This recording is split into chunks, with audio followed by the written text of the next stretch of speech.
Buy 10 rental houses before you're 30 years old. If you can buy 10 rental houses before you're 30 and you own those 10 rental houses at the age of 30 and you don't buy another piece of real estate for the next 25 years, when you're 55, more than likely, all of those properties are going to be paid for.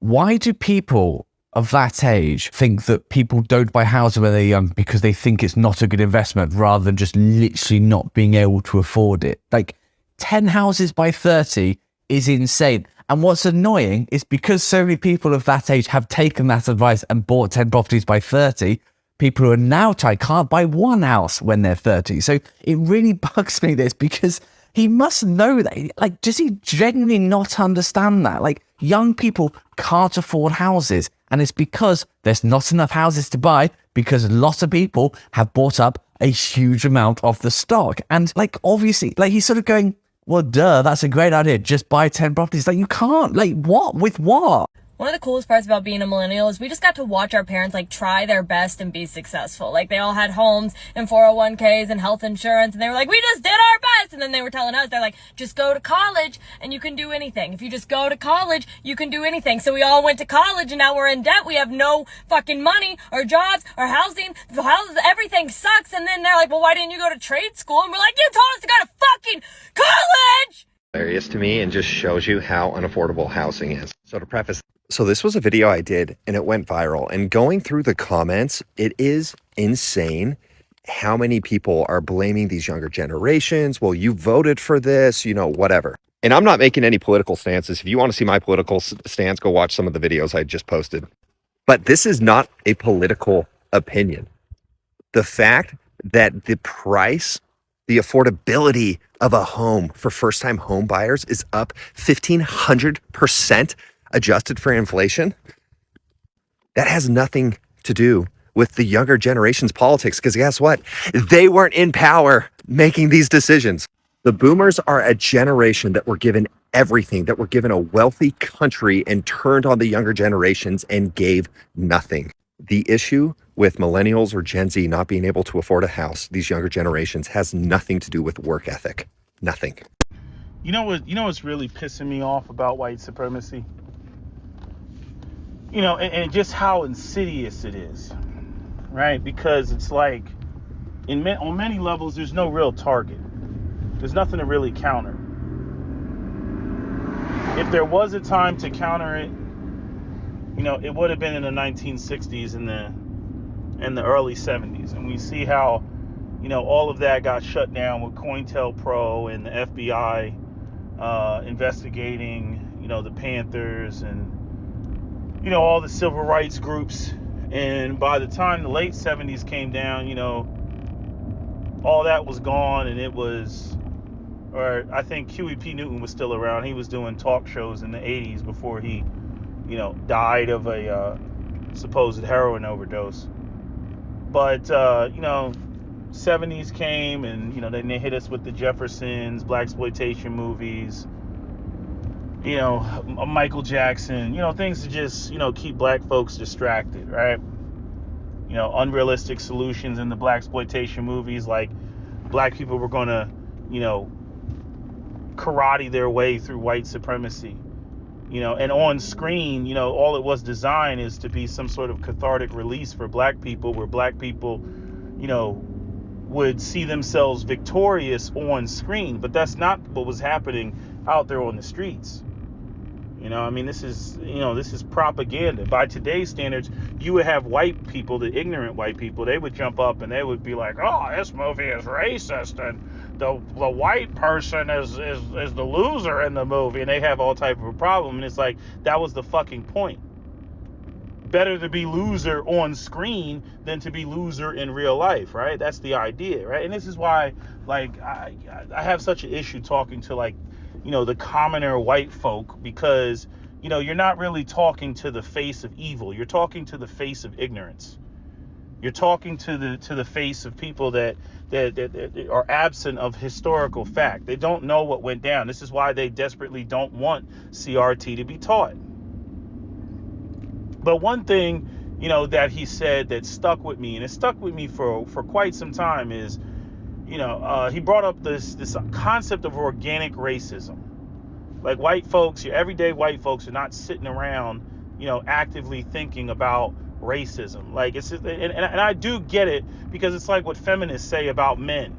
Like where you get like what's her name, Daniel C. Belton, who came, and who was the other chick, Amber Phillips, who came out talking about all men are potential rapists type of rhetoric, right? Like as though we wake up as men and we're like, oh yes, I'm plotting on raping a woman. White people don't wake up in the morning and they're like, oh, plotting on fucking over black people. It doesn't work like that. It really doesn't. It just kind of organically happens, or the system is set up as such to where, the white people see a strategic advantage for themselves and they just take it. And the end product of it is going to be black people getting screwed over. And that's one of the things that's so, insidious about it. But my issue with it is, where you have where the criticism comes in of today's black people, as though you can behave your way out of poverty, right? And the fact that, they'll throw up the exceptions, they'll throw up the tokens and be like, aha, but the vast majority of people are not going to make it out. The majority of them won't. It's only the exceptions. And then they throw it up and say, look, there's an avenue, there's a path. They did X, Y, and Z. And again, it's not like in 2023 that like there's some big wall around the black community and all black people are shut out. No, that's not the case.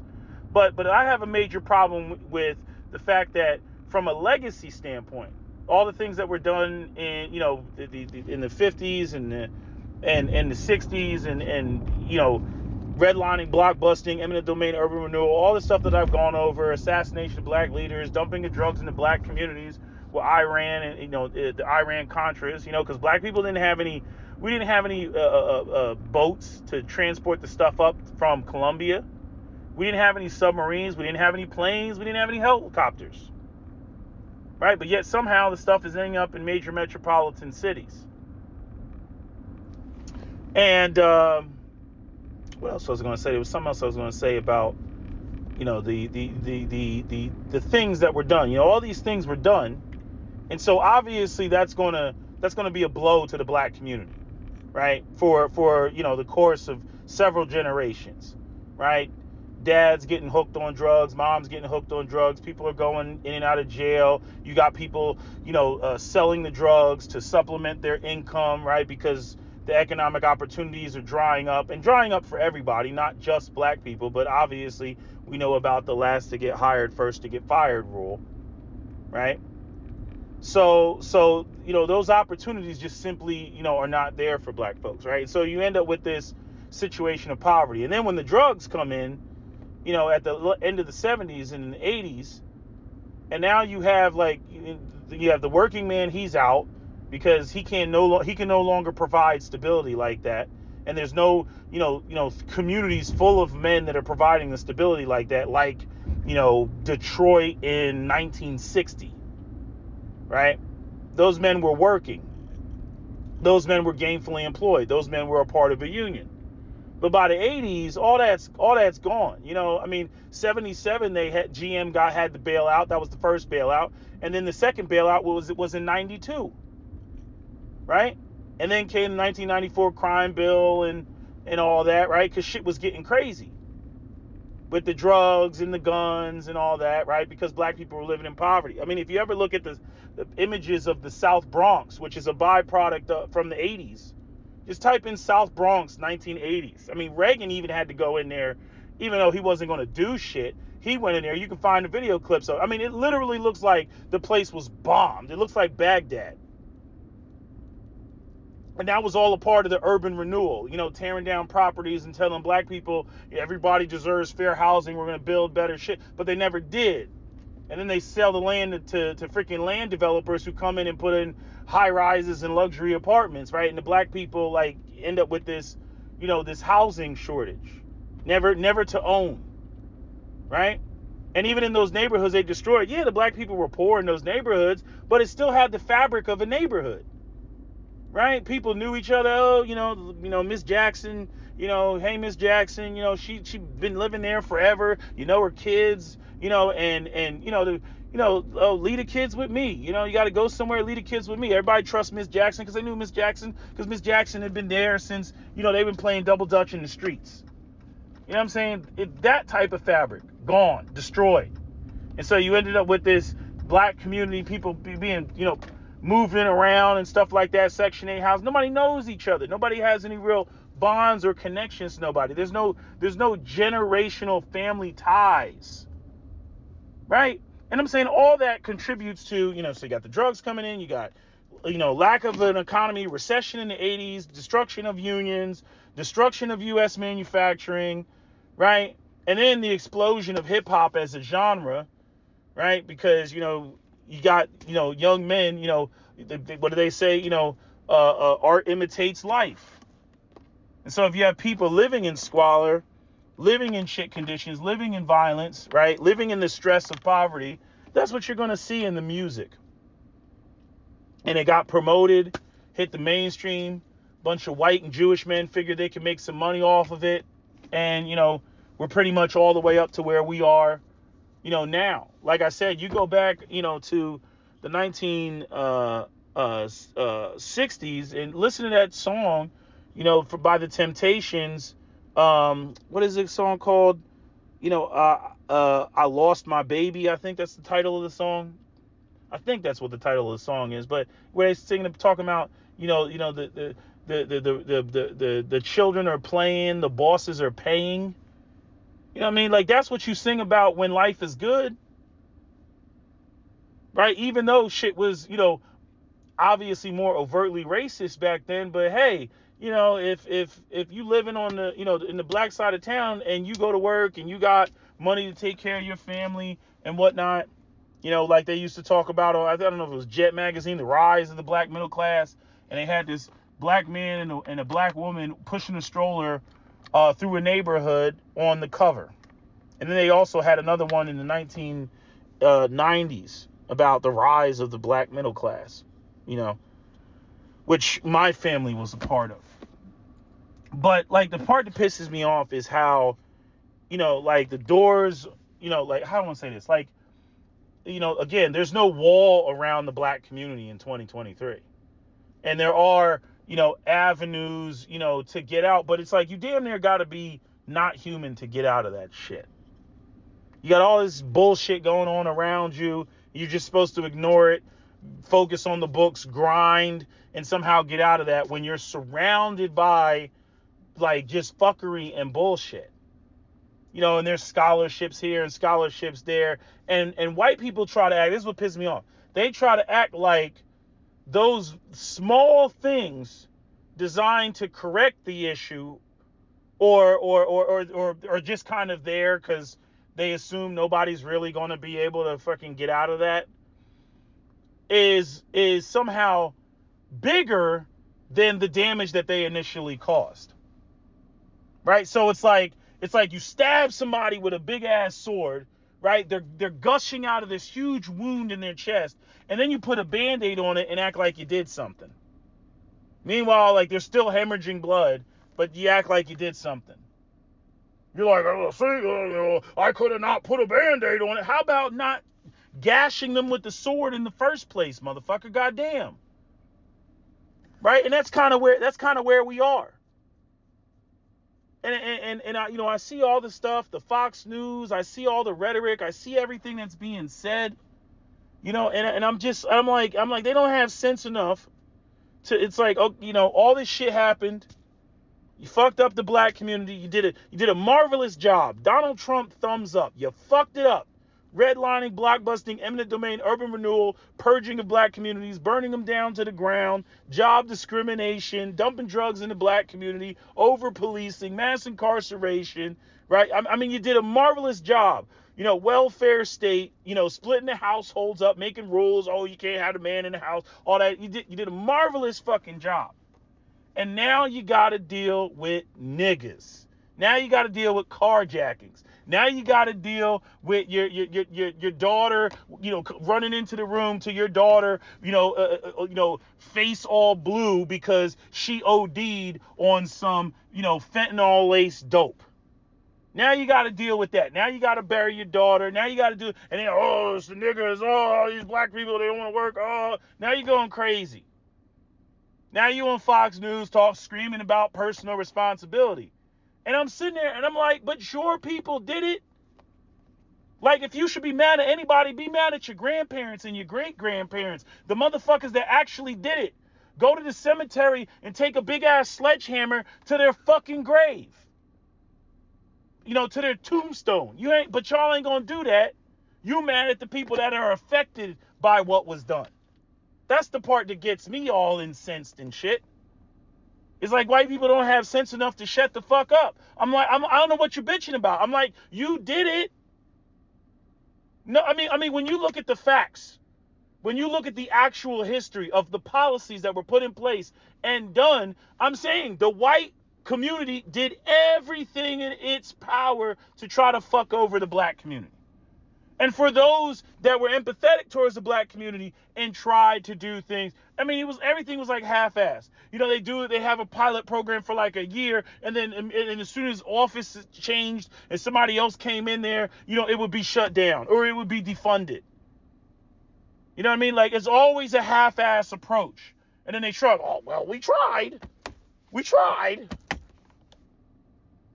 Right? And then you just have that whole aspect of, competition, patriarchy between patriarchy, the social Darwinism. It is not in the collective benefit of white people to elevate black people. Okay, fine.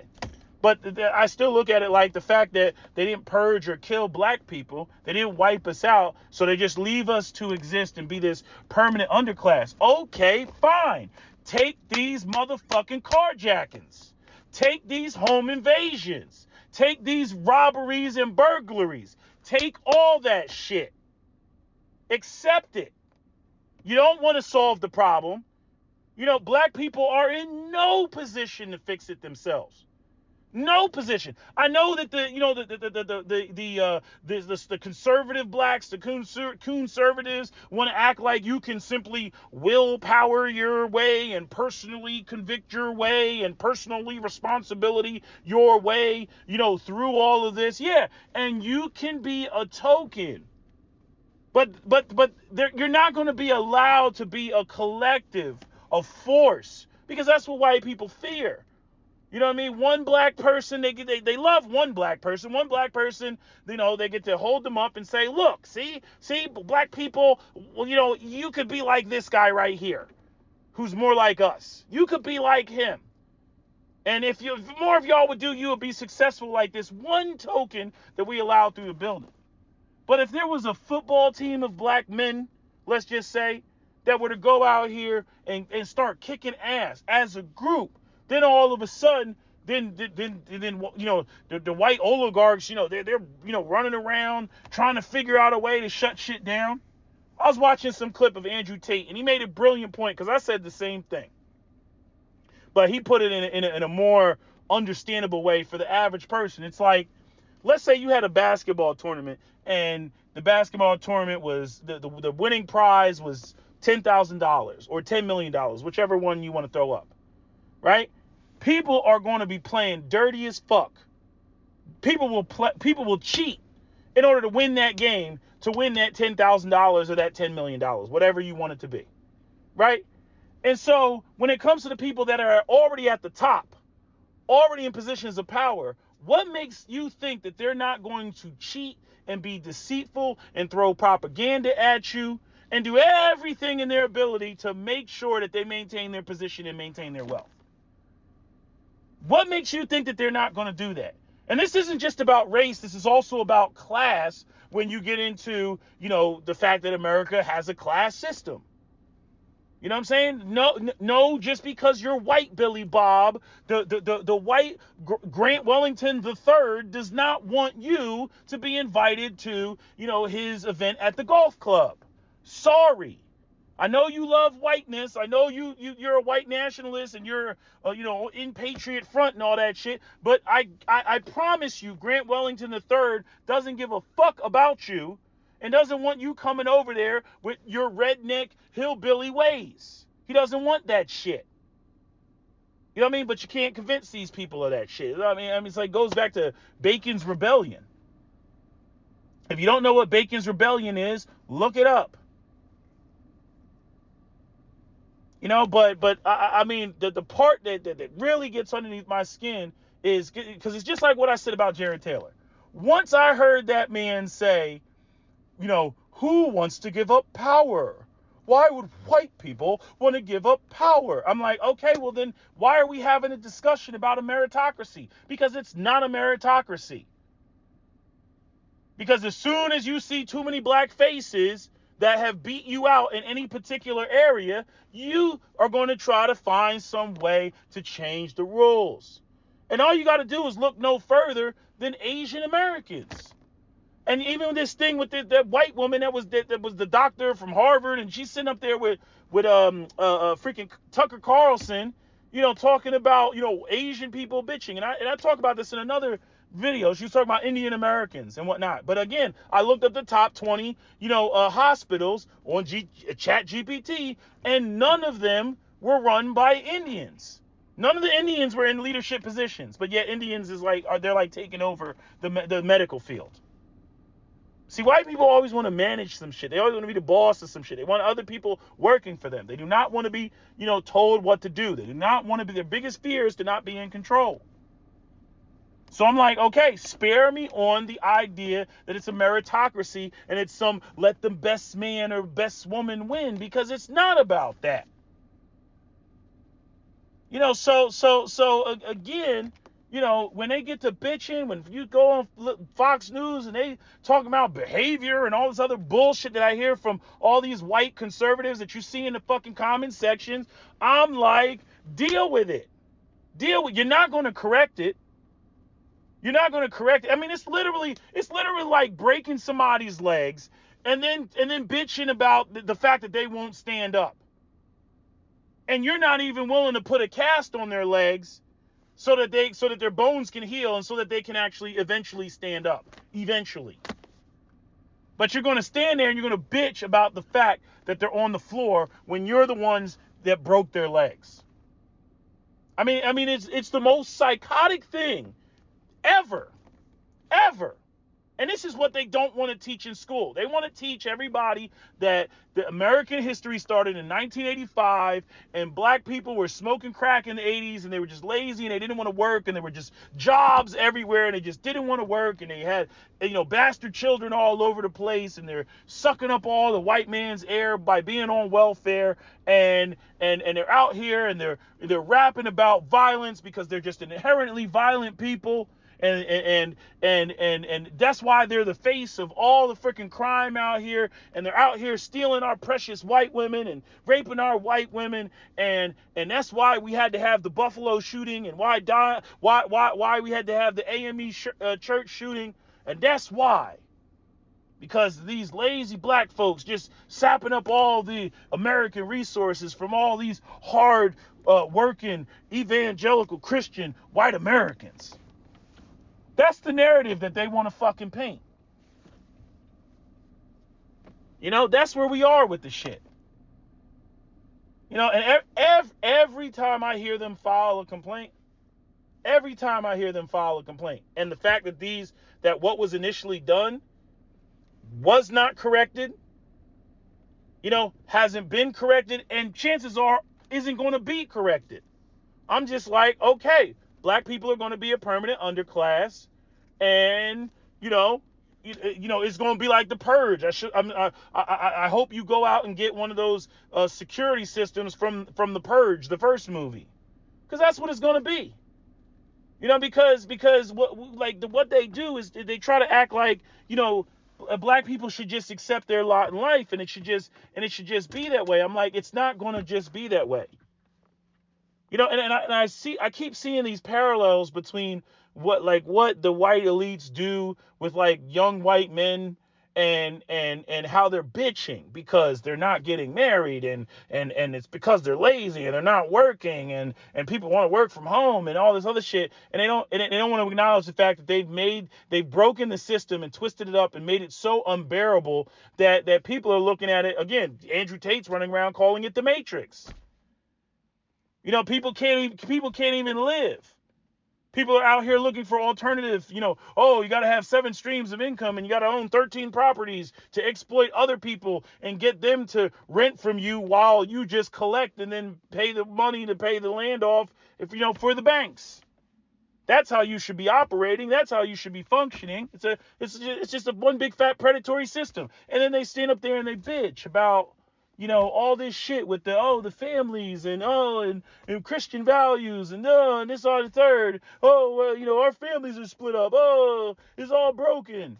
And young men are looking at it. Young white men are looking at it. And I'm saying when we move past their own racism against black people, but when we move past that and we just look at how the things that affect them, you know what I mean? It's like, again, got white bitches on OnlyFans, white bitches out here with ridiculous body counts, which is why I get annoyed with the Madison Brooks case. And, these black guys and this one white guy, they raped her and everything. Every other day on the internet, white dudes are talking about how white women got too many bodies. All of a sudden, Madison Brooks down there at LSU is a fainting Victorian virgin. Fuck out of here. She was doing the same shit that fucking white women do at college campuses all across America. It was just unfortunate that when she got out the car after she got gang banged, she got fucking hit by a car. But basically, they want their pound of flesh down there. But I'm saying, the job security for white men is trash. The freaking, the finding a suitable wife, is trash, right? The court systems, that fucks everybody, black or white. That's trash, right? Men get, ran through the court. Oh, you got to pay, some stupid amount of money, and she gets the house and gets the kids, and you get to sleep on a futon, right? These are the reasons why men don't want to get married. But let the white boomers come through. Oh, they're lazy. They start treating young white men like they're young black men. The problem is because they're woke. I'm like, very few white men are woke. It's not because they're woke. Or they'll say shit like it's because they're lazy. I'm like, where are you paying anybody anything that they could actually purchase a fucking home with? Average home, $340,000. Are you paying $340,000 worth of wages so that a man can support a fucking family and exist in this, biblical bubble of patriarchy that you all talk about? No. So to me, it's the same thing. It's the same damn thing. It's people set up a situation to be fucked up for everybody else and then bitch about how people are functioning in that broken system that they set up. And then want to call to like some sort of higher power or rules and regulations or some sort of, a positive male identity and sensibility about responsibility and all this shit, where they make it as difficult as fucking possible to freaking function. You know what I mean? It's like a person's complaining that they're thirsty. You shut off the water in the building, and then you're bitching at them for bitching about being thirsty. Motherfucker, you turn the water off.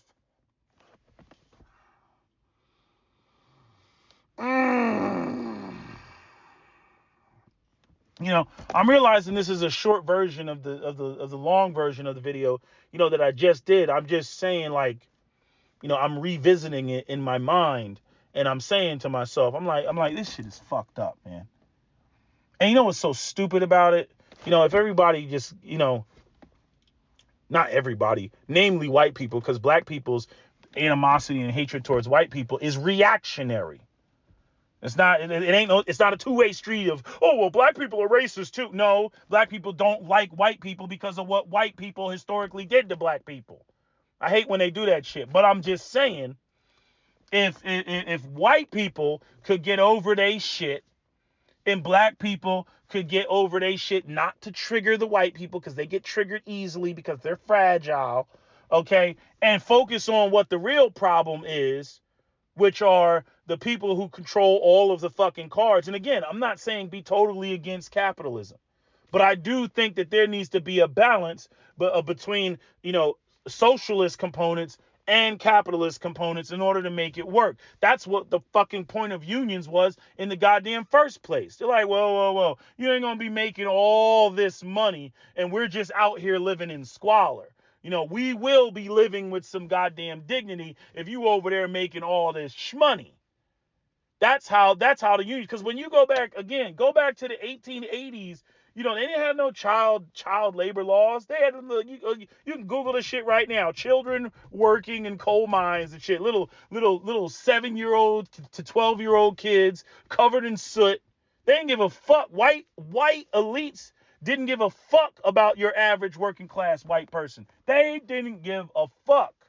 And I use that image as the thumbnail, but again, YouTube's fucking stupid algorithms will put my shit in the kiddie section and disable comments because, me showing children working in a coal mine to prove that the white elites didn't give a fuck about the average white person, that's insinuating sexualization of children. Like, fuck out of here. The world we live in. But anyway, I'm saying, all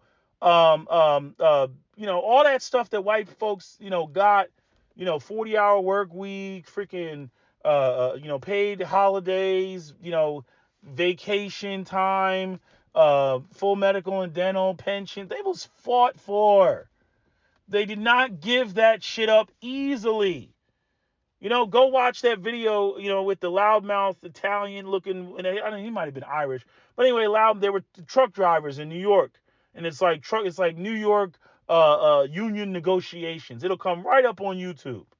You know what I mean? And they're going back and forth. And I like the one guy. He's like, he makes a brilliant point. He makes a brilliant point. That's a brilliant point. He's like, he makes a beautiful point. That's what he said. He makes a beautiful point. And because they're just going back and forth. And I mean, you can see, like, the dude doesn't want to pay anything. They start telling it, oh, well, see, you got guys, they're taking naps on the truck and everything. And it's probably like one or two guys that got caught taking a nap or being on some lazy shit. But he's trying to use that to basically argue there should be no negotiations. And that's the same thing that white folks do to black folks. It's the same thing that boomers do to young white folks. You know what I mean? They'll grab the most extreme. They'll grab, just somebody who just doesn't want to do shit and be like, aha, see, and this is what all of you are about. And it's the biggest crock of shit. But that's what people will do when at the end of the day, they don't want to pay. They don't want to pay. They don't want that. I mean, I saw a clip on Instagram, had this Latino woman, you know what I mean? And she was like, oh, you don't want Mexicans non-documented workers in Florida? She's like, okay, I'm going to need to see you pick all the fruit. I'm gonna see you need to be on all these construction sites. And remind again, it's Florida. I'm sure you'd love to feel the heat of Florida summer at 12 noon, right? She was like, I need to see you, take care of your own children. Talking about the nannies and the babysitters. She's like, I'm gonna need to see you do all of that, because again, all this stuff about Hispanics taking their jobs, And I know some people have talked about some of the construction stuff and whatnot that goes on. But overall, there's tons of jobs that Americans don't want to work because they think they're too good for. You see what I'm saying? And again, Mexican can save up his money, 13 guys living in their house, take all that money, go back to Mexico, 6 months out of the year, come back, work some more, go back to Mexico, and he could live well off of that. And support his family and support his ailing, sick mother and all. He can do all of that. You know what I mean? But for an American, no, you can't live off of that shit. So I'm like, real talk, you're not trying to do that type of work. But anyway, I'm just saying, it amazes me at how people, they formulate these what do you want to call it? They formulate these concepts in their head, which is nothing more than a justification to get around, having to address, these real problems. They don't want to address them. They don't want to deal with them.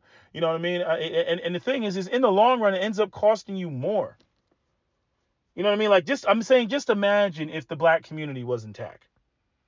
Right? I know that the white community doesn't want the black community to be intact because, it doesn't want to have black people competing against them in the economic marketplace. It's the only way that they look at it. It's just they see it through the lens of competition. But again, being Americans, American citizens, a part of this system, if the black community was intact, that's more tax dollars for, more projects, right? Because they'll say black people are a drain on the system, black people are this, black people are that. But if, again, they had, more opportunities and they had, they were being gainfully employed, then they could be taxed more. And then that would contribute to the system. You see? And, I said in my other video, when it comes to people asking, why don't black people value in education? They don't value in education because at the end of the day, black people don't control the economic opportunities. And it's very difficult to sell a dream that you don't own. Yeah, go out here, get an education, put yourself in tons of debt. And then when you get out, beg a white man for a job. A white man that doesn't want to give you that job. You see? And then deal with all of their bullshit that you got to deal with coming from them and all the microaggressions, all the racial microaggressions and all that bullshit while you're on that job and you're being paid peanuts. That's not appealing. You see? So, that's part of the reason. Again, how do black people create their own opportunities? Well, the first thing, they're going to need capital. They're going to need capital. And so these banks are going to have to open up their purse strings, which they don't want to do. Again, going back to the redlining and all that other shit. And I'm so sick of people saying that it's about behavior. No, the behavior that you see is a byproduct of what was done to the black community. And I remind you that when what was done to the black community was done, the behavioral problems that you see today were nowhere near the levels that they are today. So it's total bullshit to sit there and say it was about behavior. Because again, even the black people who qualified were being denied. Or being scuttled off somewhere, or being told, oh no, you can't we can't give you a home equity loan. Oh, we can't give you a home improvement loan. Oh, we can't give you that. Oh no, you can't move into this white community. No. We have racial housing covenants, No. You can't participate in the equity over the, decades, growing and accruing in your household, which is why, bullshit homes in Levittown, Pennsylvania from freaking 70 years ago when they were built, in, I don't know if it's 70, I can do the math, but 1947 when they were built, right? Those homes are now $350,000. If you don't believe me, go on Zillow and pull it up and you'll see. So those homes are now, those prices. And it's like, why would 350, I want a new home. Personally, I think there should be a whole system where depending on the community, depending on how old the homes are, some people like old architecture, but I'm saying if the community is really in disrepair, what I mean? There should be some sort of system where homes are kind of destroyed and then rebuilt, with, more efficient materials. I've seen the shit with the 3D printed houses and all that stuff. That should be looked into because the housing situation in America is ridiculous. And the idea that the vast majority of people have the majority of their wealth in their home and then they're just passing on the cost to future generations while wages stay stagnant, that is not a sustainable system.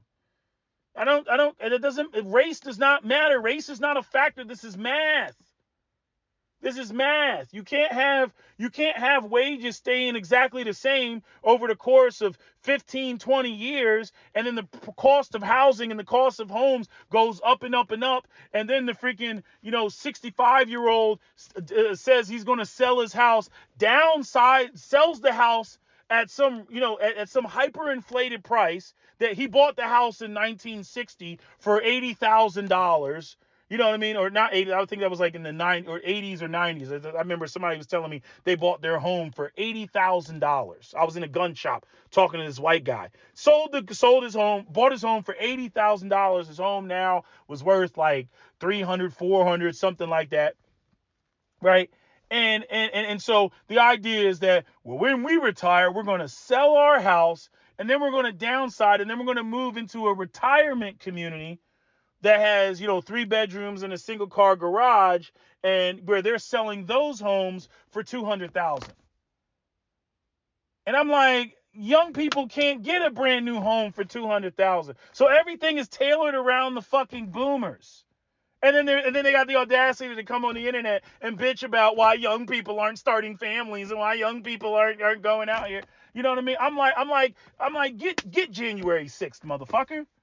You know what I'm saying? You know what I mean? Get people to, people go out there and fucking storm the Capitol. Have another fucking January 6th. Have another revolt or revolution. Because eventually, people are going to get sick and tired of being sick and tired. But, you have, Yvette Cartwell, she brought up the point, and I do agree with her. And she's not the only one that brought up the point, but other people brought up the point. But, that when the boomers die, there will be a massive transfer of wealth. And then all of a sudden, all those people will be able to get their lives started, for millennials and zillennials in their 30s and their 40s. What? You know what I mean? Meanwhile, these people, they started having kids in their 20s because they could afford it. They could afford it. They would buy starter homes. Like, what's a starter home? What's a starter home in 2023? Like, seriously speaking, what is a starter home? You know what I mean? They don't even, like, find me someplace where they're making a brand new shotgun homes. They're like, just like they got them in Louisiana and shit. Or brand new, what other type of homes? Bungalows. With the slanted roof in the back. You know what I mean? Show me where they're doing that. No, they're not doing that. What they're doing is building luxury apartments. Luxury apartments where, you have people, paying rent, $1,800 plus in rent, and never owning anything. Never getting any equity. The housing market has to crash. It has to crash. I've seen all type of nonsense online, them talking about, taking some of these McMansions and turning them into duplexes and shit like that. The whole real estate market, I have no respect for realtors and anybody who goes out here and buys property and real estate and everything. I have no respect for them because they're leeches on society. Oh, we're providing housing because the government can't provide housing. Leeches. Again, I'll post a clip of the white guy breaking the shit down. I'll put it at the beginning of the videos, and so y'all will know what I'm talking about by the time I get to here. You know what I mean? But the shit is just it's really messed up. But anyway, my phone is about to die, so let me end this video. That's my video, SWP out. Don't forget to comment, share, like, and subscribe.